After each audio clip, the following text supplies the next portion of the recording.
नरसिंह भगवान का, 15वां अवतार होता है वामन भगवान का, और 16वां होता है परशुराम जी का, 17वां अवतार होता है महर्षि वेदव्यास जी का जिन्होंने भागवत जी को लिखा, और 18वां अवतार में आते हैं मेरे प्रभु श्री राम। 19वां अवतार होता है शेष के रूप में श्री बलराम जी का, और 20वां अवतार होता है श्री बालकृष्ण प्रभु का, 21वां हरि अवतार, 22वां हंस अवतार, 23वां बुद्ध अवतार, और 24वां होता है सज्जनों कल्कि अवतार, जो कलयुग के अंतिम चरण में जब 822 वर्ष शेष रहेंगी तब कल्कि भगवान घोड़ा पर बैठ करके अवतार लेते हैं। ये 24 अवतार वंदनीय हैं, और जो व्यक्ति इन 24 अवतारों का वंदन करता है तो ऐसा लिखा है उस व्यक्ति के 24 घंटे में किसी प्रकार का कष्ट नहीं आता। सज्जनों, ये वंदनीय तो 24 अवतार हैं, लेकिन जो हमारे वैष्णवों के लिए जो सर्वश्रेष्ठ अवतार है वो 2 ही अवतार हैं। कौन कौन से? कि राम कृष्ण दो एक है, अंतर नहीं निमेष, इनके नयन गंभीर हैं तो उनके चपल विशेष। मेरे प्रभु श्री राम और श्री कृष्ण ये 2 अवतार हमारे लिए वंदनीय हैं, अंतर इनमें कुछ नहीं। भगवान श्री राम के नेत्रों में गंभीरता है, क्यों? कि इन्होंने मर्यादा पुरुषोत्तम रूप धारण किया है। इन्होंने जो भी कार्य किया है वो मर्यादा में रह करके किया है, और जो भगवान श्री कृष्ण हैं वो योगेश्वर हैं। लेकिन भगवान श्री राम ने जो किया है उसको हम और आप सब कर सकते हैं, और भगवान श्री कृष्ण ने जो कहा है उसको हम कर सकते हैं, बस और कोई अंतर है ही नहीं।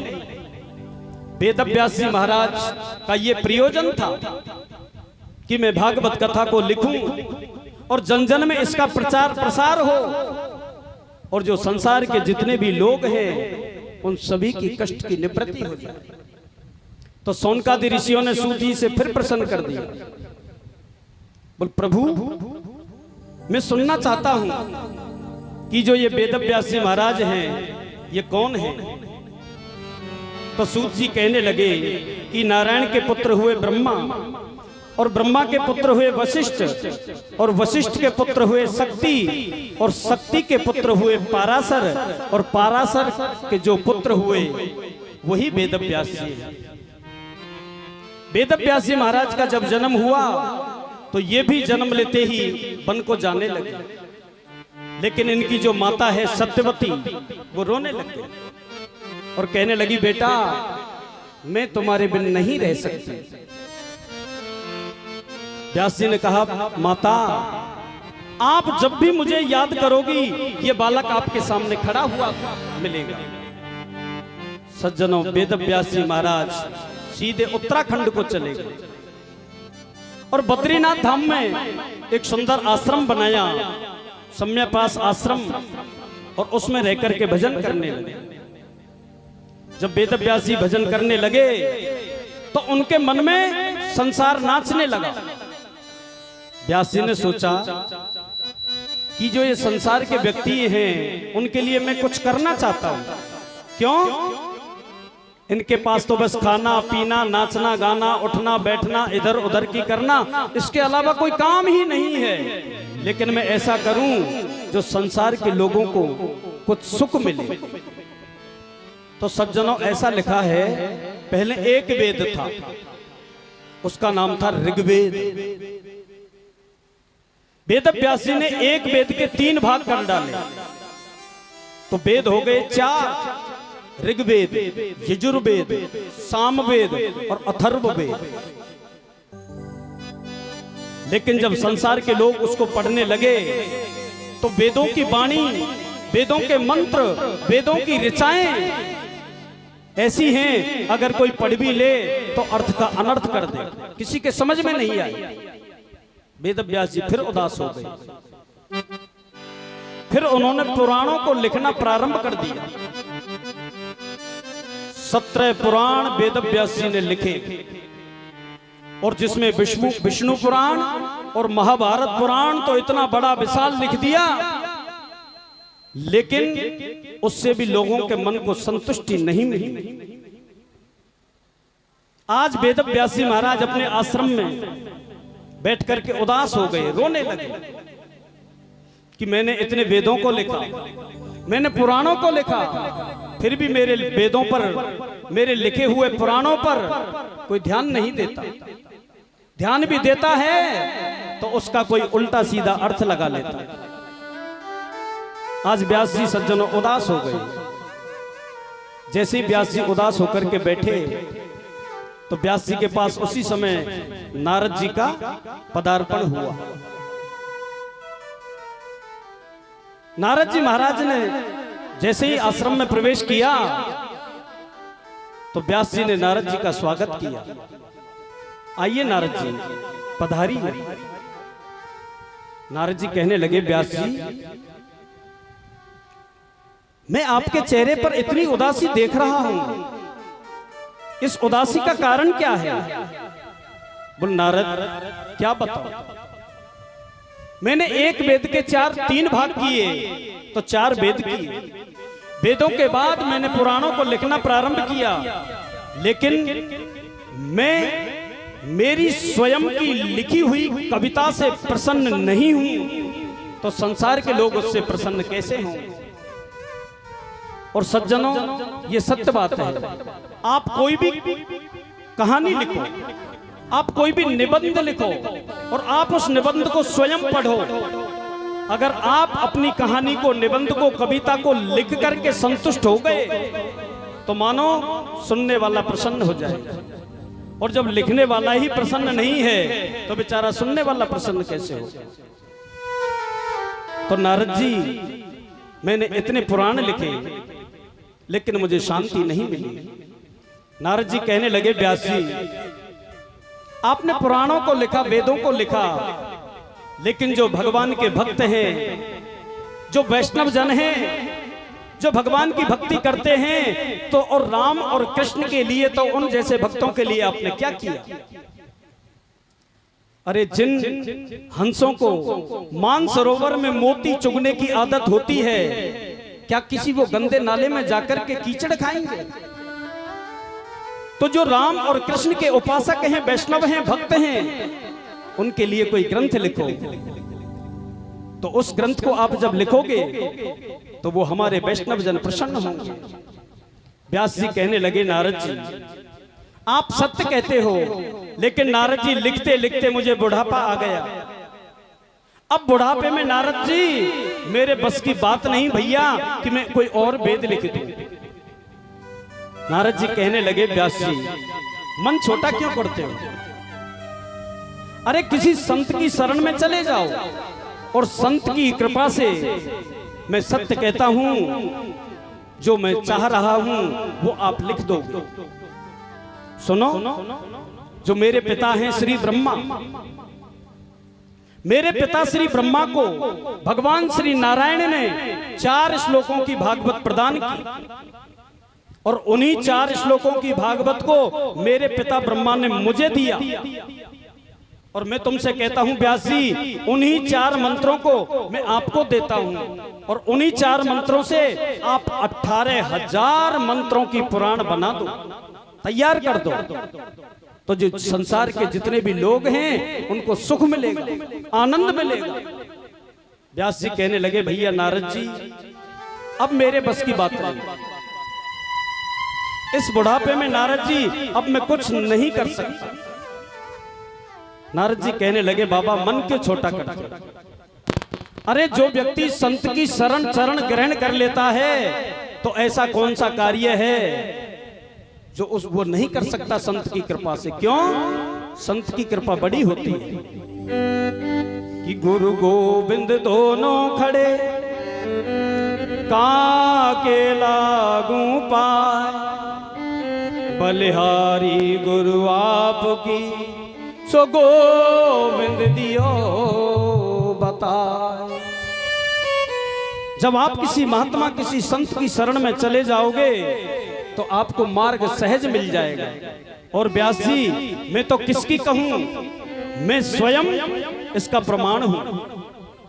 मुझे संतों की कृपा मिली तब जाकर के इस वीणा को लेकर के मैं आपके सामने खड़ा हूं। सज्जनों, नारद जी ने व्यास जी को अपने पूर्व जन्म की कथा सुनाई। बोल व्यास जी सुनो, मैं पूर्व जन्म में कौन था। व्यास जी मैं पूर्व जन्म में एक दासी का पुत्र था और मेरा नाम था रामदास। व्यास जी जैसे ही मेरा जन्म हुआ तो जन्म जैसे ही मैंने लिया तो मेरे पिताजी का स्वर्गवास हो गया। मैंने अपने पिताजी का मुख नहीं देखा। मेरी माता वो विधवा मुझे बेचारी गोदी में लेकर के घूमती रहती थी।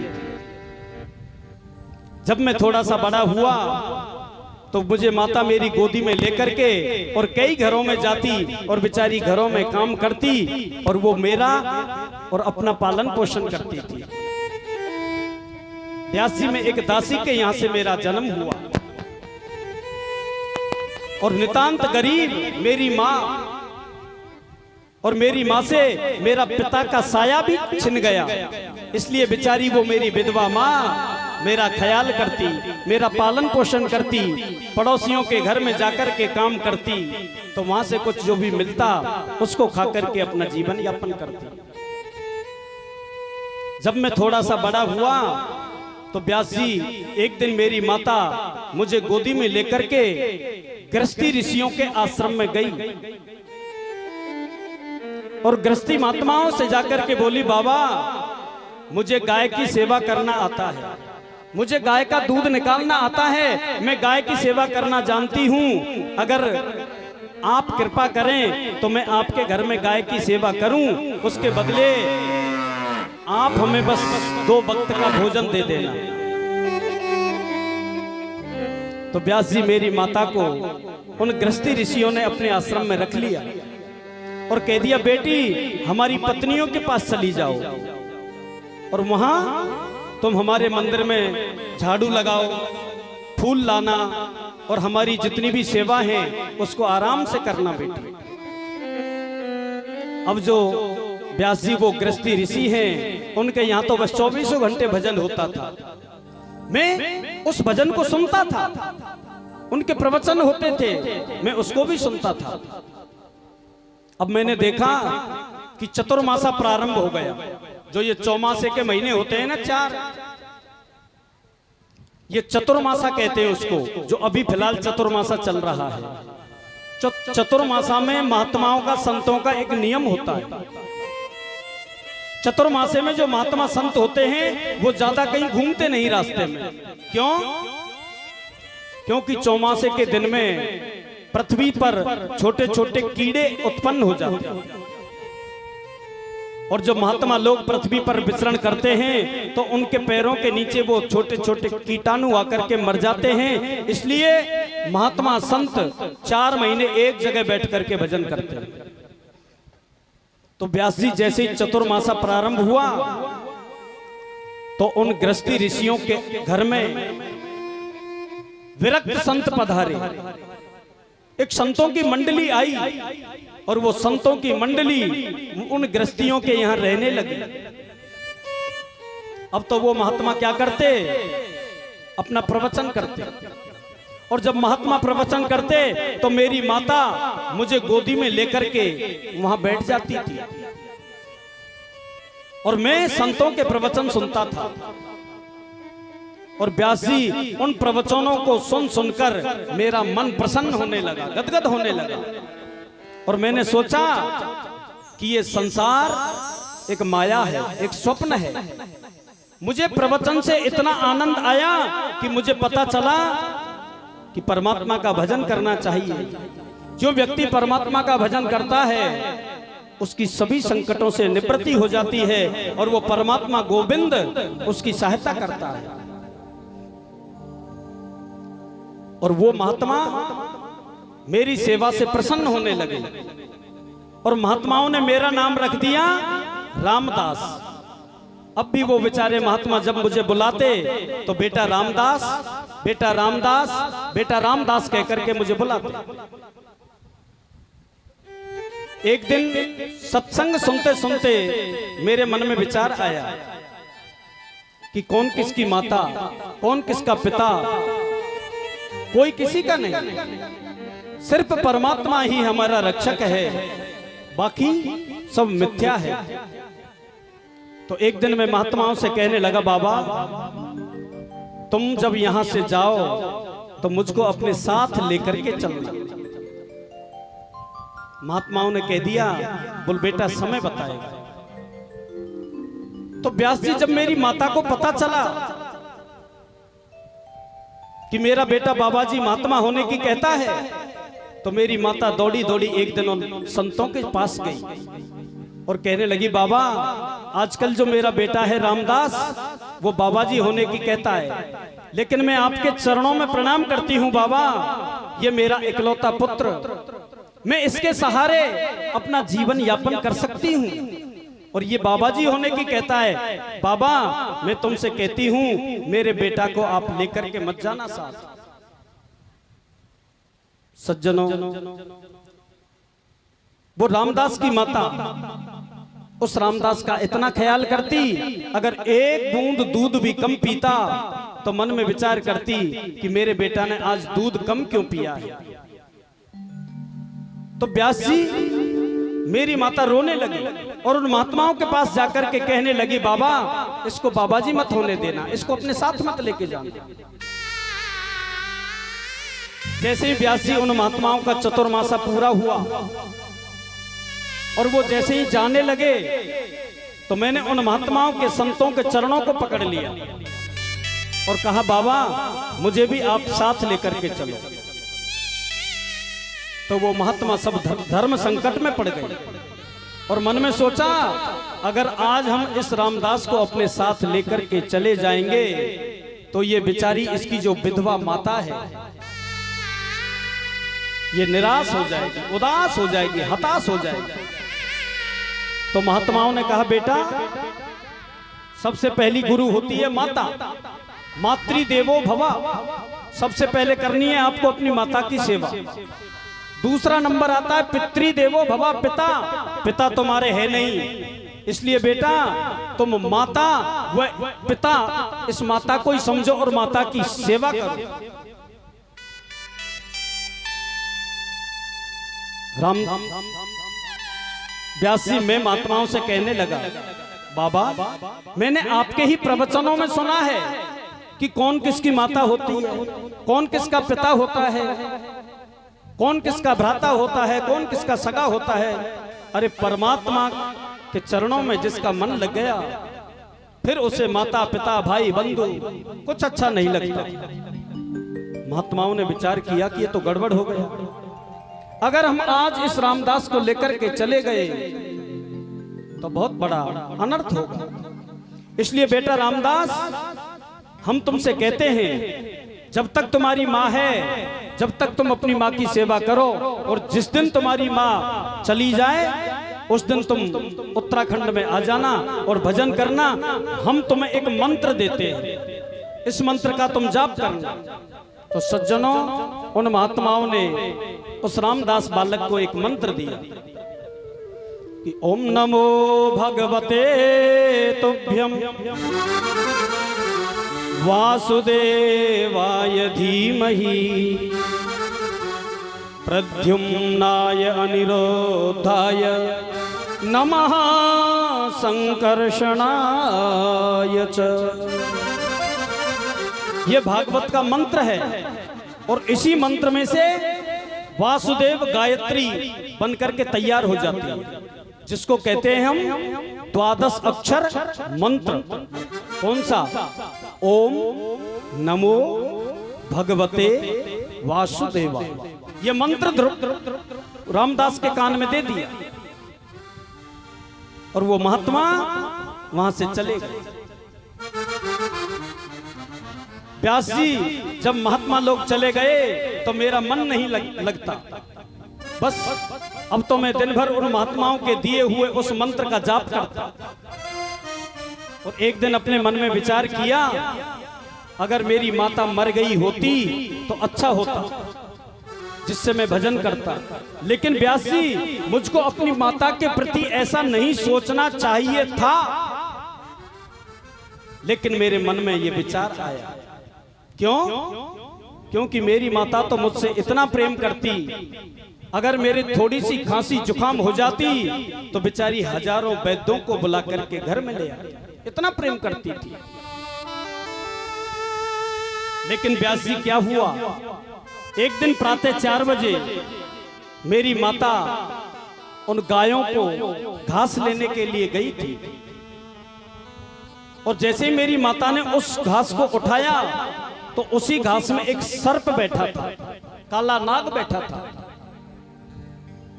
और उसी सर्प के ऊपर मेरी माता का पैर पड़ गया और उसी सर्प ने मेरी माता को डस लिया। और सर्प के डसने से व्यास जी मेरी माता की मृत्यु हो गई। कि एकदा निर्गतां गेहा दुईहं तीन शिगां पथि सर्पोदसत्पदा स्पृष्ट्वा कृपणा कालनोदिता। व्यास जी मेरी माता की मृत्यु हो गई। जैसे ही मेरी माता की मृत्यु हुई तो मैं बड़ी जोर जोर से रोने लगा। और व्यास जी जब मैं रो रहा था तो मेरी दोनों आंखों से 2 प्रकार के आंसू निकलना प्रारंभ हो गए। एक आंख से ठंडे और दूसरी आंख से गर्म आंसू निकलने लगे। व्यास जी ने पूछा, नारद जी उस समय आपकी आंखों से 2 प्रकार के आंसू क्यों निकले, एक ठंडे और एक गर्म? बोल, गर्म आंसू तो इसलिए निकले कि जिस मेरी माता ने मेरा लालन पालन किया, मुझे बड़ा किया, मुझे चलना सिखाया, मुझे बोलना सिखाया, मुझे समाज में रहना सिखाया, वो माता मुझे छोड़ करके चली गई। उसका मुझे दिल में कष्ट था, मन में हृदय में पीड़ा थी। इसलिए मेरी एक आंख से गर्म आंसू निकल रहे थे और दूसरी आंख से ठंडे आंसू इसलिए निकल रहे थे कि मेरी माता चली गई, ये अच्छा हुआ। अब मैं भगवान का भजन करूंगा, अब उस परमात्मा का भजन करने से मुझे कोई रोक नहीं सकता। इसलिए मुझे इस बात की खुशी थी, तो उस खुशी में मेरे ठंडे आंसू निकल रहे थे। और सज्जनों, ये सत्य बात है, जब आदमी दुखी होकर के रोता है तो उस समय गर्म आंसू होते हैं, कष्ट के आंसू गर्म होते हैं। और जब कोई सुख में रोता है, प्रसन्नता में होकर के जब आंसू निकलते हैं तो वो ठंडे होते हैं। कैसे? मान लीजिए कि आपका बेटा किसी भी क्लास में प्रथम स्थान लेकर के आया और जब प्रथम स्थान लेकर के उस मार्कशीट को, अंक तालिका को आपके सामने ला करके पेश करता है और कहता है, पिताजी मैंने अपनी क्लास में प्रथम स्थान प्राप्त किया है, तो पिताजी अपने बालक के अंकों को देखकर खुश हो जाता है। और वो इतना खुश होता है कि उस बालक को अपने अंक में भर लेता है। और अंक में भरने के बाद पिताजी के नेत्रों से खुशी के आंसू टपकते हैं कि मेरे बेटा ने मेरा नाम रोशन किया। तो वो ठंडे आंसू होते हैं खुशी के। तो व्यास जी मैं रोया। उसके बाद मैंने मेरी माता के जो संस्कार होते हैं, मृत संस्कार, वो पूरे किए। और माता के संस्कार पूरे करने के बाद मैं सीधा उत्तराखंड में चला गया। और उत्तराखंड में जाकर के एक गुफा में मैं एक पैर से खड़ा हो गया और खड़ा होकर के मैंने भजन किया। कौन सा भजन? जिन महात्माओं ने मुझे जो मंत्र दिया उसका मैंने भजन किया। और सज्जनों, यही 12 अक्षर मंत्र है। हम और आप सभी 2 मिनट ताली बजा करके इस मंत्र का भजन करते हैं। ओम नमो भगवते वासुदेवाय। ओम नमो भगवते वासुदेवाय। ओम नमो भगवते वासुदेवाय। हरे ओम नमो भगवते वासुदेवाय। वासुदेवाय मेरो कृष्ण चंद्राय। वासुदेवाय मेरो कृष्ण चंद्राय।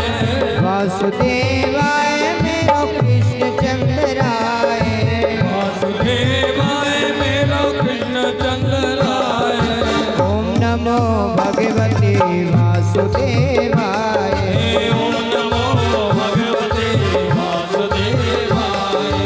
ओम नमो भगवते वासुदेवाय। हरे ओम नमो भगवते वासुदेवाय।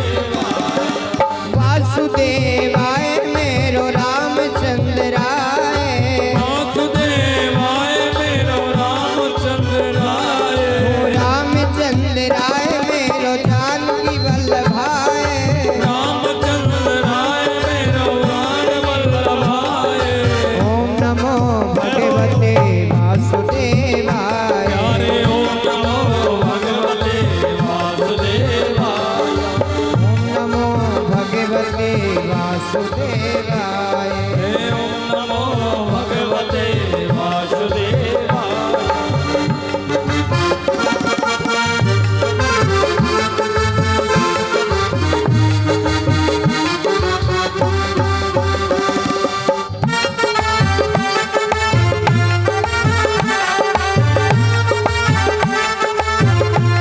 श्री राधे। जो भी भगवान के कीर्तन में भजन में जो ताली बजाते हैं सज्जनों, मैं सत्य कहता हूँ, अगर रेखाएं खराब है ना तो रेखाएं वो भी बदल जाती हैं, अच्छी रेखाएं हो जाती हैं भगवान के कीर्तन में ताली बजाने से। तो सभी ताली बजाकर इस मंत्र का जाप करें। कृष्ण चंद्राय मेरो रामचंद्राय। चंद्राय मेरो रामचंद्राय। कृष्ण चंद्राय मेरो रामचंद्राय। ओ कृष्ण चंद्राय मेरो रामचंद्राय। ओम नमो भगवते वासुदेवाय।